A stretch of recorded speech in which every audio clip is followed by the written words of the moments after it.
Bismillahirrahmanirrahim. Assalamualaikum warahmatullahi wabarakatuh. Hamdan wa syukranillah, salatan wa salamun ala rasulillah wa ala alihi wa sahbihi wa mawalah. Wa la hawla wa la quwata illa billah, amma ba'du. Izinkan saya Iksan Bahri dari kelas 5F, jurusan Ilmu Al-Quran dan Tafsir, Fakultas Usuluddin dan Pemikiran Islam. Di sini saya akan menjelaskan tafsir dari kitab Tafsir Mafatih Al-Ghaib karya Imam Fakhruddin Ar-Razi. Langsung saja kita bahas sedikit dari kitabnya. Qala muallif rahimahullahu taala wa nafa'ana bihi wa bi ulumihi wa bi asrarihi fid dairaini amin. Suratul Kafirun sittu ayatin makkiyatun. Surah Al-Kafirun 6 ayat makkiyah. I'lam anna hadhihi surata tusamma suratul munabidati wa suratul ikhlasi wal muqashqishati. Ketahuilah, sesungguhnya surat ini itu dinamakan surat orang-orang yang melanggar, surat keikhlasan, dan surat yang menyembuhkan. Kalimat as-surata kenapa berharakat fathah? Karena ia badal dari hadhihi. Kemudian pada kata tusamma, ini merupakan khobar dari anna, yang dimaknai sebagai itu.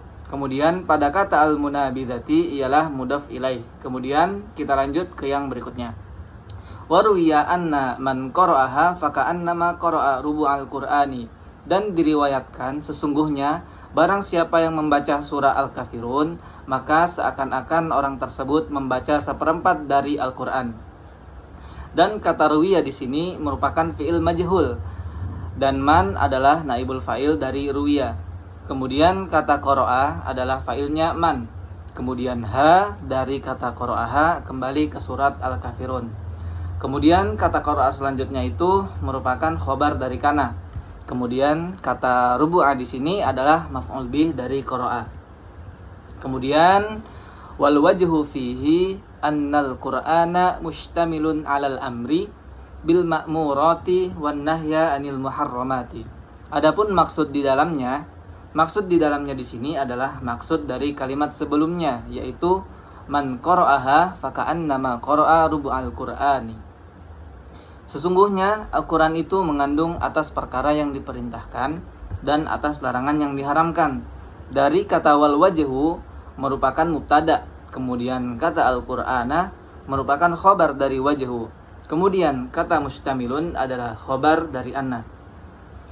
Lanjut, wa kullu wahidin minhuma yunqasamu ila ma yata'allaku bil qulubi wa ila ma yata'allaku bil jawarihi.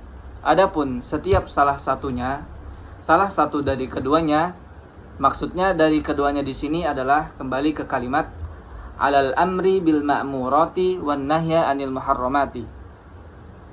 Itu dibagi pada perkara yang berkaitan dengan hati dan pada perkara yang berkaitan dengan anggota badan.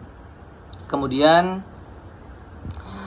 di kalimat selanjutnya wa hadhihi suratu mustamilatun 'alan naha 'anil muharramati al-muta'alliqati bi af'alil qulubi fatakunu rubu'an lil Qur'ani. Wallahu a'lam. Adapun ini surat, yaitu surat yang mengandung atas larangan yang diharamkan atau yang merupakan penyakit hati. Di antaranya ada riya, hasad atau iri, sombong, ujub atau berbangga diri, dengki, bakhil, gibah, nifak atau munafik, kemudian hubbud dunya, cinta dunia berlebihan, dan ghadab, marah yang tak terkendali. Semua itu bisa diatasi dengan salah satu, yaitu berzikir dan memperbanyak istighfar. Maka surat ini menjadi seperempat bagian dari Al-Quran. Kemudian kata an-naha di atas adalah isim makasur dan kata lil Quran adalah khobar kana. Kemudian kesimpulan atau ringkasan isi dari paragraf ini ada 5 hal, yaitu yang pertama, surat Al-Kafirun juga dinamakan surat orang-orang yang melanggar, surat keikhlasan, dan surat yang menyembuhkan. Kemudian yang kedua, barang siapa yang membaca surat Al-Kafirun, maka seakan-akan orang tersebut membaca seperempat dari Al-Quran. Kemudian yang ketiga, Al-Quran itu mengandung atas perkara yang diperintahkan dan atas perkara yang diharamkan. Kemudian yang keempat, berisi perkara yang berkaitan dengan hati dan perkara yang berkaitan dengan anggota badan. Kemudian yang terakhir yaitu yang kelima, berisi larangan yang diharamkan atau yang berkaitan dengan pekerjaan hati atau penyakit hati. Kemudian kita lanjut ke paragraf selanjutnya. I'lam anna qauluhu ta'ala kul fihi fawaidu. Ketahuilah sesungguhnya firman Allah Ta'ala kul, di dalam lafaz tersebut ada beberapa faidah. Ahaduha, adapun faidah yang pertama, annahu alaihi salam kana ma'muran birrifqi wal layyini fi jami'il umuri kama qala walau kunta fazzan ghalizal qalbi lam faddu min haulika fabima rahmatin minallahi lintalahum bil mu'minina raufur rahim wa ma arsalnaka illa rahmatan lil alamin. Itu sesungguhnya Nabi Shallallahu alaihi wasallam itu orang yang diperintahkan dengan keramahan hati dan kelembutan hati pada semua perkara. Sebagaimana firman Allah, walau kunta fazzan ghalizal qalbi lan faddu min haulika. Sekiranya engkau bersikap kasar lagi berhati keras, tentulah mereka akan menjauhkan diri dari sekitarmu. Kemudian fabima rahmatin minallahi lintalahum. Maka disebabkan rahmat Allah lah engkau Muhammad berlaku lemah lembut kepada mereka. Kemudian bil mu'minina raufur rahim. Dan terhadap orang-orang yang beriman, dia Muhammad sangat penyantun lagi penyayang. Kemudian wa ma arsalnaka illa rahmatan lil alamin. Dan kami tidak mengutus engkau Muhammad melainkan sebagai rahmat bagi seluruh alam. Kemudian kalimat selanjutnya, summa kana ma'muran bi an yad'uwa ilallahi bil wajhil ahsani.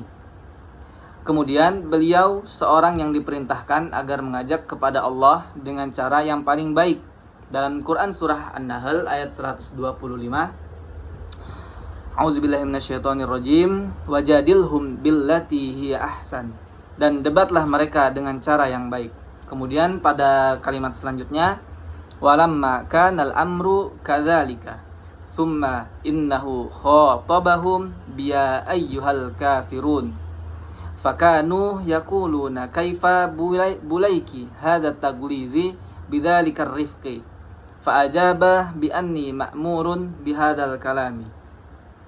Dan beliau sallallahu alaihi wasallam melakukan perkara tersebut. Kemudian sesungguhnya Nabi sallallahu alaihi wasallam berbicara kepada mereka, yaitu orang-orang kafir, dengan lafaz ya ayyuhal kafirun, wahai orang-orang kafir.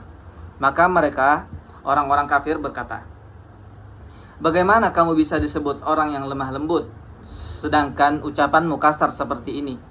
Kasar seperti itu maksudnya ya ayyuhal kafirun, itu dianggap kasar oleh orang-orang kafir. Maka aku Nabi sallallahu alaihi wasallam menjawab, sesungguhnya aku orang yang diperintahkan untuk mengucap kata atau perkataan tersebut. Kemudian pada kalimat selanjutnya, la anni dzikratuhu min indi nafsi fakanal muradu min qawlihi qala takriru hadzal ma'na. Sesungguhnya penyebutan ya ayyuhal kafirun, wahai orang-orang kafir, bukan dari kemauanku. Adapun tujuan dari ucapan tersebut untuk menerangkan sedikit dari makna ini. Mungkin cukup ini saja yang dapat saya sampaikan. Walau sedikit, mohon bisa diterima. Wabillahi taufiq wal hidayah. Wassalamualaikum warahmatullahi wabarakatuh.